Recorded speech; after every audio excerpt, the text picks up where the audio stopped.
Spring के series और parallel combination पे कुछ डिस्कशन कर लेते हैं। और देखो ये फॉर्मूले एक एक्सटेंट तक ही आपको हेल्प करेंगे, स्पेशली जेई और नीट में आपको कंसेप्ट हेल्प करता है कि अगर आपने ब्लॉक को कंप्रेस किया against one of the springs. एक और कंसेप्ट आपको क्या लगाना है यहाँ पे कि दोनों ही स्प्रिंग में जो फोर्स डेवलप हुआ है that is equal to the equivalent force. Y के into L should be constant for a spring in this situation. Spring के सीरीज और पैरेलल कॉम्बिनेशन पे कुछ डिस्कशन कर लेते हैं। हो सकता है ये फॉर्मूले आपको ऑलरेडी याद हो, नहीं याद है तो भी कैसे इनको डिराइव करना है ध्यान दीजिएगा। एक होता है बच्चों पैरेलल कॉम्बिनेशन ऑफ स्प्रिंग, जिसमें K1 K2 दो स्प्रिंग पैरेलल में लगी है, उसमें इक्विवेलेंट स्प्रिंग का formula K equivalent K1 plus K2 आता है। उसी तरह से series combination of spring, two springs are 1 by 1 length के अलॉन्ग अटैच्ड है, तो इस तरह के स्प्रिंग के सीरीज कॉम्बिनेशन में the formula becomes 1 by K equivalent is 1 by K1 plus 1 by K2। ये क्या है, स्प्रिंग कांस्टेंट्स हैं। ये फॉर्मूले कैसे आते हैं उस पर थोड़ा लेट आएंगे, बट यस दिस अगर आपको सिर्फ फॉर्मूला बेस्ड कुछ क्वेश्चन करने हैं तो ये फॉर्मूले आप रट सकते हैं इस हिसाब से कि रेजिस्टेंस के पैरेलल में है ना, यहाँ पे सीरीज वाला फॉर्मूला है, तो रेजिस्टेंस के पैरेलल कॉम्बिनेशन का फॉर्मूला जो होता था वो स्प्रिंग के सीरीज कॉम्बिनेशन का फॉर्मूला हो जाएगा। सिमिलरली रेजिस्टेंस के सीरीज कॉम्बिनेशन में जिस तरह से फॉर्मूला होता था स्प्रिंग के पैरेलल कॉम्बिनेशन का formula, that is one way to remind you that उल्टा है यहाँ पे, है ना, जो रेजिस्टेंस के पैरेलल में था यहाँ पे स्प्रिंग के सीरीज में है, वाइस वर्सा। ओके, तो इन फॉर्मूलों पे बेस्ड अगर आपको सिंपल से कुछ एग्जांपल्स पूछे जाए, जैसे कि ये वाला find K equivalent in this case where K1 and K2 are in parallel and K1 K2 both are K, क्या आंसर हो जाएगा? यहाँ पे पैरेलल कॉम्बिनेशन है तो K प्लस K आपका आंसर हो जाएगा 2K। सिमिलरली दो स्प्रिंग है, दोनों सेम K वैल्यू के हैं, सीरीज कॉम्बिनेशन में है, क्या इसकी K इक्विवेलेंट स्प्रिंग कांस्टेंट निकाल रहे रिमेंबर, तो K इक्विवेलेंट निकालने के लिए आप यहाँ पे सीरीज कॉम्बिनेशन के लिए रेजिस्टेंस के पैरेलल की तरह वाला फॉर्मूला समझ रहे हो, K इक्विवेलेंट आपका K/2 आंसर हो जाएगा इस केस में। पर देखो ये फॉर्मूले एक एक्सटेंट तक ही आपको हेल्प करेंगे, स्पेशली जेई और नीट में आपको कंसेप्ट हेल्प करता है, you know that right, concept is the king, formulas are just there to help you get by in some questions. Now look at this situation, इसमें answer क्या है आपको बताना है। इसमें या तो आप ये गेस कर सकते हैं कि ये सीरीज है या पैरेलल कॉम्बिनेशन है, या इसमें आप जैसे मैंने कहा कंसेप्ट ओरिएंटेड एक अप्रोच लगा सकते हैं and get to the right answer without this confusion कि सीरीज है या पैरेलल है। टेक्निकली तो ये दोनों स्प्रिंग जॉइंट ही नहीं है, तो सीरीज भी नहीं है और पैरेलल भी नहीं है, लेकिन अगर आपको इसको कंपेयर करना पड़े तो whether you will compare it with series और पैरेलल ये भी सोचना, एंड एक बार आंसर अपना जरूर देना, whether it is B option या सी ऑप्शन में से एक आंसर आप बताओगे। तो देखो इस क्वेश्चन में आप कंसेप्ट ओरिएंटेड अप्रोच रखोगे, है ना, तो ध्यान दीजिएगा। If you have this block at natural length, initially natural length of दोनों स्प्रिंग आ गई है और आपने इसको अगेंस्ट द स्प्रिंग 2 कंप्रेस किया है, मतलब स्प्रिंग 2 का कंप्रेशन एक्स हो गया, स्प्रिंग 1 का एक्सटेंशन हो गया है, ठीक है, तो स्प्रिंग 1 जिसका एक्सटेंशन हो गया है वो आपको क्या फोर्स लगा रहा है, के x like this, and spring 2 जिसका कंप्रेशन हो गया है तो अवे फ्रॉम इट्स लेंथ वो भी के एक्स इस डायरेक्शन में लगाएगा, तो के इक्विवेलेंट कितना हो जाएगा इस केस में, के एक्स प्लस के एक्स, यानी कि एफ इक्विवेलेंट यहाँ पे क्या आ रहा है, के एक्स प्लस के एक्स आ रहा है, 2K आ रहा है, मतलब कि इस क्वेश्चन का आंसर बी है।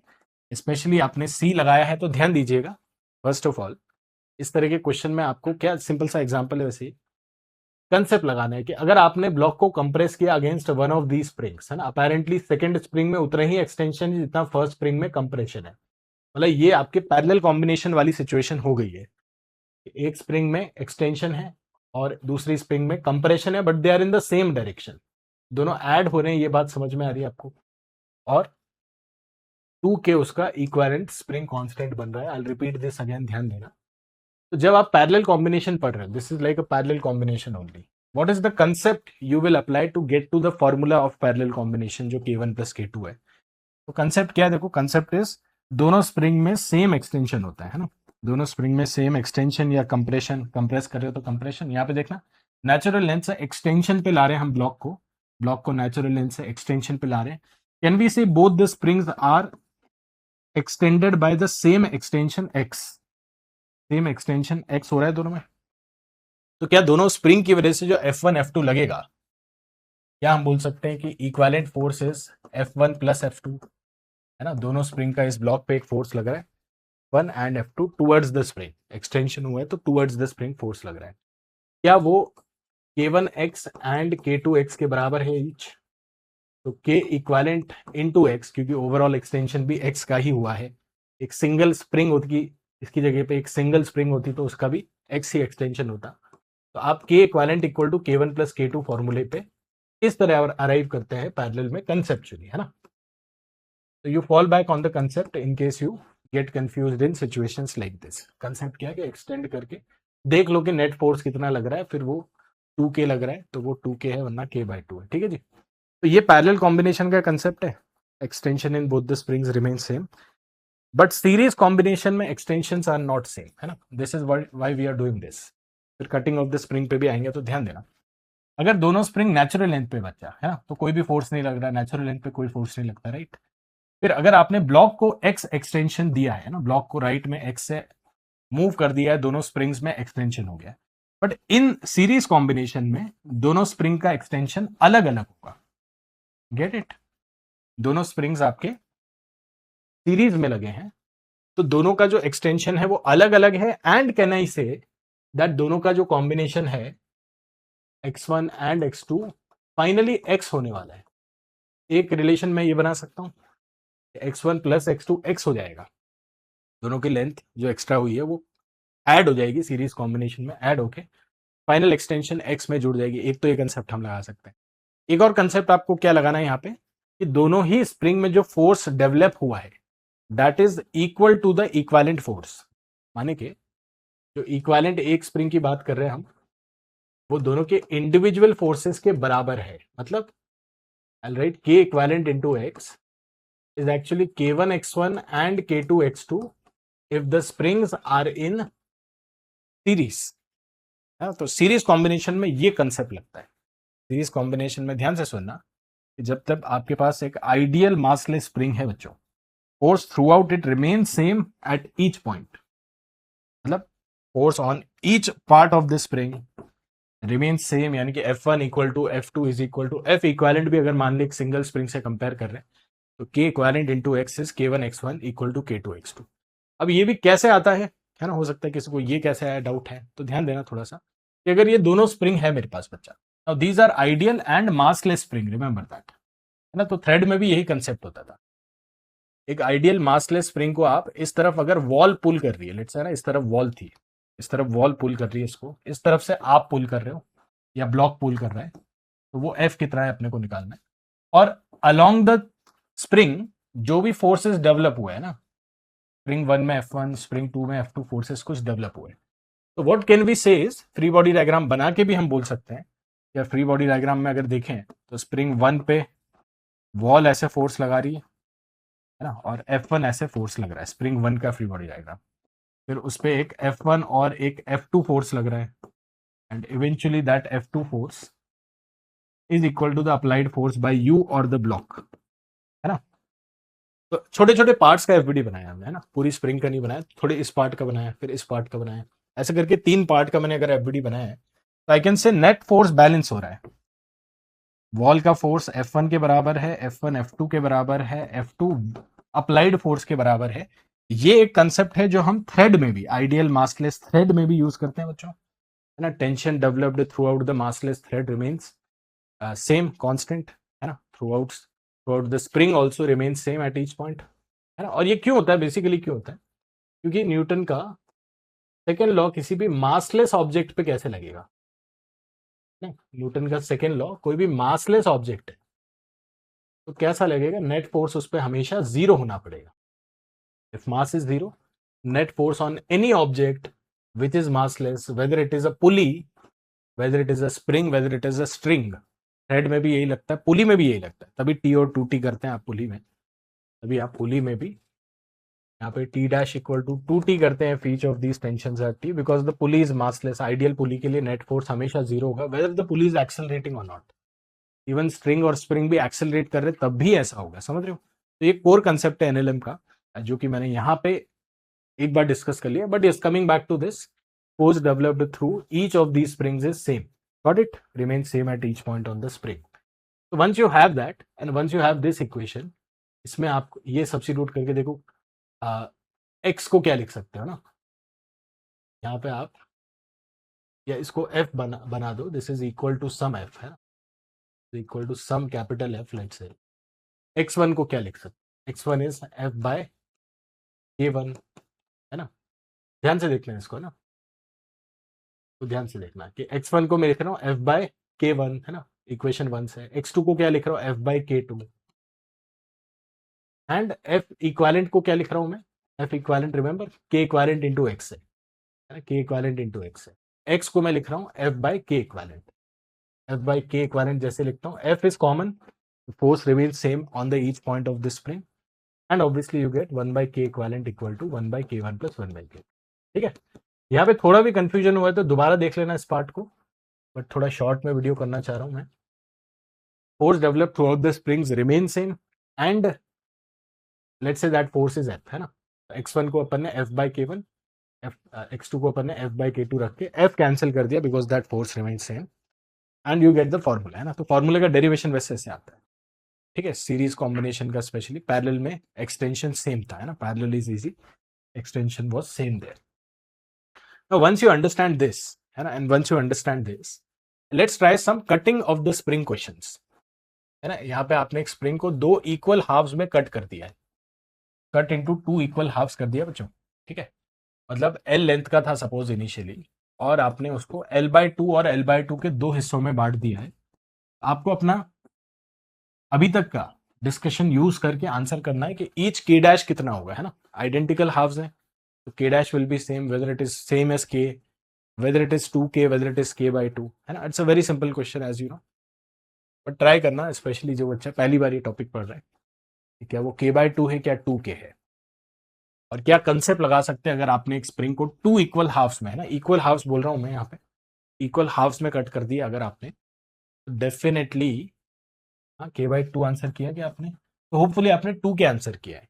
How do you perceive this, you know that इन दोनों का सीरीज कॉम्बिनेशन, k डैश और k डैश का series combination is basically the initial value of k। Yes, इन दोनों को जोड़ दोगे फिर से ओरिजिनल स्प्रिंग आपका बन जाएगा।